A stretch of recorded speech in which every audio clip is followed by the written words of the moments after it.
Oke, halo Sobat Cuan Nusantara, ketemu lagi dengan kita Jaring Usaha Channel yang akan membahas seputar bisnis, usaha, money management hingga investasi. Oke teman-teman, di pagi hari yang cerah ini kita akan menguras kolam lobster kita yang berumur sekitar kurang lebih 4 bulanan. Oke, bagaimana keseruannya? Jangan lupa untuk klik like, komen di bawah, lalu subscribe di channel kita Jaring Usaha. Nah, jadi seperti ini teman-teman, kita hari ini akan menguras kolam kita dan melihat seberapa banyak yang bertelur indukan kita. Nah, ini kita sudah melakukan proses seleksi pemilihan. Jadi indukannya yang tidak bertelur kita taruh ke styrofoam, yang bertelur kita akan alihkan ke kolam tengah itu teman-teman. Nah, jadi seperti ini. Oke, mungkin kita akan bahas satu-satu ya teman-teman. Mungkin ada yang bertanya dari pertama, yaitu dari kolamnya dulu teman-teman. Jadi di sini di belakang rumah saya ini ada 3 kolam yang ukurannya kurang lebih 3x2 teman-teman. Jadi 3 meter kali 2 meter. Ada 3 kolam berbentuk persegi panjang seperti itu. Nah, kolam yang kita bangun ini merupakan kolam semen, jadi bukan kolam terpal teman-teman. Kita memilih kolam semen ini yang pertama karena keawetan teman-teman. Kolam semen itu awet, lalu yang kedua dia dingin teman-teman. Dia dingin, yang kedua karena semen itu kan nggak seperti terpal. Kalau terpal kan bisa panas teman-teman. Kalau mataharinya sangat terik sekali. Karena di sini juga cuacanya panasnya sangat menyengat. Di sini bukan dataran tinggi, jadi di sini dataran rendah. Otomatis suhu yang ada di sini itu juga tinggi teman-teman. Nah, maka dari itu kita antisipasi dengan menggunakan kolam semen teman-teman, atau kolam cor. Memang kelemahannya kolam cor itu kalau udah bocor itu agak lumayan ini ya, untuk memperbaikinya agak susah, agak sulit dan memerlukan biaya yang banyak. Lalu yang kedua, untuk kelemahan kolam cor ini atau kolam semen ini itu memerlukan biaya banyak ya teman-teman. Kita harus mendatangkan material-material bangunan dulu seperti pasir, semen dan lain-lain, dan juga butuh tukang kalau kita tidak bisa membuatnya itu. Nah, setelah kolam kita beralih ke air mungkin ya. Untuk air yang ada di sini menggunakan bukan PDAM teman-teman, tapi air sumber dari sumur. Nah, untuk sumur yang ada di sini daerah kita ini Wonosobo, Banyuwangi, itu menggunakan sumur yang rata-rata ukurannya 18 meter ke bawah teman-teman. Jadi sangat dalam sekali.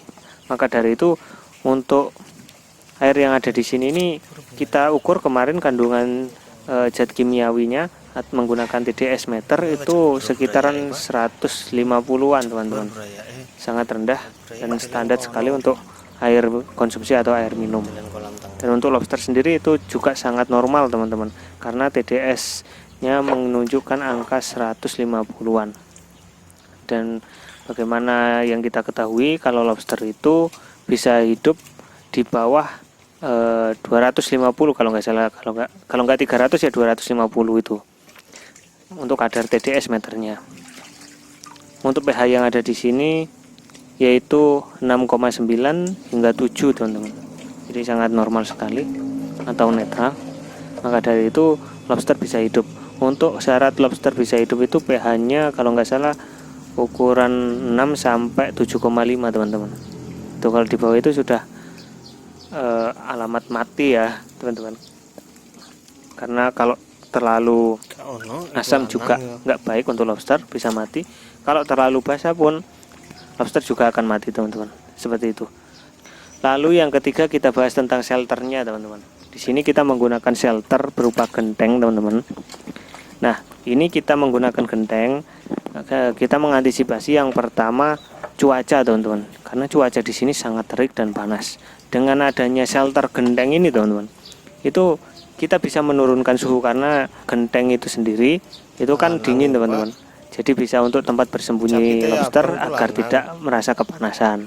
Meskipun di atasnya kolam ini kita beri para seperti ini ya, paranet teman-teman. untuk lobsternya agar tetap stabil, kita menggunakan shelter gendeng teman-teman. Kita bisa saja menggunakan shelter paralon, tapi itu akan menjadi ini ya, panas juga, karena paralon itu tidak bisa menyimpan dingin seperti shelter gendeng seperti itu. Jadi keuntungan ketiga dari shelter gendeng ini untuk lobster yaitu ini menyerupai alamiah habitat dari lobster teman-teman. Karena habitatnya di sana kan memang di karang-karang seperti itu teman-teman, di batu-batu. Kan kalau shelter gendeng ini kan keras ya teman-teman. Nah, kelemahannya kalau shelter gendeng ini kita harus, kalau menguras gini kita harus mengambilnya satu-satu teman-teman. Jadi itu agak melelahkan sih, melelahkan punggung terutama. Dan yang kedua berat teman-teman, pasti berat karena gendeng itu kan ya kita tahu terbuat dari tanah ya teman-teman, jadi berat. Lalu yang ketiga, kalau memang belum punya gendeng teman-teman, kalau beli gendeng itu kan mahal, itu kelemahannya kalau shelter gendeng. Tapi karena di sini kita adanya gendeng teman-teman, kita menggunakan gendeng. Jadi kalau kita paksakan menggunakan paralon kan kita harus beli lagi, sedangkan itu bisa biaya lagi. Kita pakai yang apa adanya. Mungkin kalau saya adanya paralon waktu itu, ya saya pakai paralon teman-teman. Jadi seperti itu. Jadi untuk budidaya lobster itu tidak ini ya, kita bisa sesuaikan dengan budget yang kita miliki seperti itu. Ini salah satu penampakan kolam yang sudah hilang semua airnya, tinggal membersihkan aja.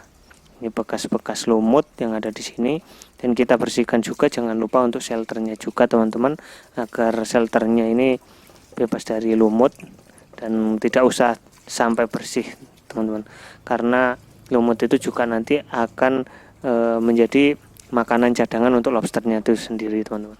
Oke, dan ini sudah selesai kita membersihkan kolamnya, lalu kita taruh tempat shelternya ya teman-teman. Mungkin ada yang bertanya, itu kok katanya bersih tapi masih ada kotorannya. Ini lumut-lumut yang ada di sini ini tidak kita habiskan 100% teman-teman. Jadi kita sisai teman-teman. Karena apa? Yaitu tadi sebagai makanan nanti apabila kita telat memberi makan lobster-lobster kita teman-teman. Kita akan menyaksikan cara untuk meletakkan shelter gendengnya teman-teman. Jadi untuk peletakan shelter gendeng itu tidak seperti kita meletakkan gendeng-gendeng pada umumnya yang di atas atap ya teman-teman. Jadi bukan seperti itu. Nah, bukan seperti ini teman-teman ya. Ini bukan seperti ini. Ini salah. Nah, kita harus ya tumpangkan lagi di atasnya. Nah, seperti ini. Jadi ada rongga besar yang ada di bawah. Nah, itu menjadi tempat untuk berteduh lobsternya. Kalau yang tadi kan rongganya kecil teman-teman.